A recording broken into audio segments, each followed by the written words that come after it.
Hello, അപ്പം നമുക്കിന്ന് നല്ലൊരു ചിക്കൻ കറി ഉണ്ടാക്കിയാലോ. അരിഞ്ഞ് വെച്ചിരിക്കുന്ന ഉള്ളി, തക്കാളി, പച്ചമുളക്, ഇഞ്ചി വെളുത്തുള്ളി പേസ്റ്റ്, കുരുമുളക്, മുളക് പൊടി, മല്ലിപ്പൊടി, കഴുകി വെച്ചിരിക്കുന്ന ചിക്കൻ, പിന്നെ ഈസ്റ്റേണിൻ്റെ ചിക്കൻ മസാല. അപ്പം നമ്മൾ ഇന്ന് 10 രൂപയുടെ ചിക്കൻ മസാലയാണ് കേട്ടോ. ചെറിയൊരു കോഴിയാണേ. അപ്പോൾ എണ്ണ നന്നായിട്ട് ഒഴിക്കുക, ചട്ടി ചൂടായതിന് ശേഷം. അപ്പോൾ വെളുത്തുള്ളി ഇഞ്ചി പേസ്റ്റ് ഇടുക. അത് നല്ലതുപോലെ വഴറ്റിയതിന് ശേഷം അത് ചുവപ്പ് കളറാകുമ്പോഴത്തേക്കിനും ഉള്ളി ഇട്ട് കൊടുക്കുക കേട്ടോ.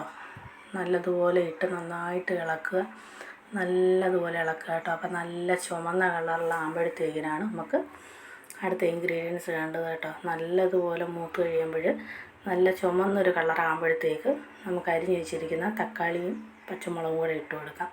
അത് നന്നായിട്ട് ഇളക്കി കൊടുക്കുക. നമ്മളിന്ന് അടുപ്പിലാണ് കേട്ടോ വേവിക്കുന്നത്, ഗ്യാസിലല്ല, അടുപ്പിലാണ് വെക്കുന്നത് കേട്ടോ. അപ്പം നന്നായിട്ട് ഇളക്കി കൊടുത്ത് നല്ല ചുമന്ന വരുവാകുമ്പോഴത്തേക്കിനും നമുക്ക് ചിക്കൻ അങ്ങോട്ട് ഇട്ട് കൊടുക്കാം. ചിക്കൻ ഇട്ട് നന്നായിട്ടത് ഇളക്കി കൊടുക്കുക കേട്ടോ. ചിക്കൻ ഇടുക.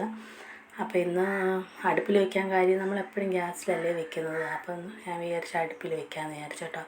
അപ്പോൾ അത് നന്നായിട്ട് വെന്ത് വരുമ്പോഴത്തേക്ക് ഇത്തിരി മഞ്ഞൾപ്പൊടി ഇട്ട് കൊടുക്കുക. മഞ്ഞൾപ്പൊടി ഇട്ടതിന് ശേഷം കുറച്ച് കുരുമുളക് പൊടി ഇട്ട് കൊടുക്കുക കേട്ടോ. കുരുമുളക് ഇട്ട് കൊടുത്തതിന് ശേഷം നന്നായിട്ട് ഇളക്കുക. ഇളക്കിയതിന് ശേഷം നന്നായിട്ട് വേവിച്ചെടുക്കുക. പിന്നെ ഒരു കപ്പ് വെള്ളം ഒഴിച്ചതിന് ശേഷം നന്നായിട്ട് വേവിക്കുക കേട്ടോ. നല്ലതുപോലെ വേവിച്ച് അതിൻ്റെ നെയ്യൊക്കെ വന്നതിന് ശേഷമാണ് നമ്മൾ മസാല ഇടാൻ പോണത് കേട്ടോ. പിന്നെ ഒരു ചട്ടി വെച്ചിട്ട് കുറച്ച് എണ്ണ ഒഴിക്കുക. എണ്ണ ഒഴിച്ചതിന് ശേഷം മുളക് പൊടി മല്ലിപ്പൊടി ഇട്ട് കൊടുക്കുക. അതിന് ശേഷം നമ്മൾ നേരത്തെ പറഞ്ഞ ചിക്കൻ മസാല ഇട്ട് കൊടുക്കുക കേട്ടോ. ചിക്കൻ മസാലയും കൂടെ ഇട്ട് നന്നായിട്ട് ഇളക്കിയതിന് ശേഷം നല്ലതുപോലെ ഇളക്കുക. നല്ലതുപോലെ ഇളക്കി അടി പിടിക്കാതെ നോക്കണം. ഇളക്കിയതിന് ശേഷം അതിനകത്തേക്ക് ഇട്ട് കൊടുക്കുക, ചിക്കൻ കറിയിലേക്ക് ഇട്ട് കൊടുക്കുക. അതിനകത്ത് ഇട്ട് കൊടുത്തതിന് ശേഷം നന്നായിട്ട് ഇളക്കുക. ഇളക്കിയതിന് ശേഷം കുറച്ച് ഉപ്പും കൂടെ ഇട്ട്, പിന്നെ നേരത്തെ ഞാൻ ഉള്ളി ഇടാൻ നേരത്ത് ഉപ്പിട്ടായിരുന്നു കേട്ടോ. അപ്പോൾ അത് ശ്രദ്ധിക്കണം, അത് ഇതിനകത്ത് ചേർക്കാൻ പറ്റിയിട്ടില്ല. പിന്നെ ചീനി ഉണ്ടായിരുന്നു. അങ്ങനെ ചിക്കൻ കറി വെന്തതിന് ശേഷം നല്ല ചീനിയും ചിക്കൻ കറിയും കൂടെ എടുത്ത് ഒരു പിടി പിടിക്കാം കേട്ടോ.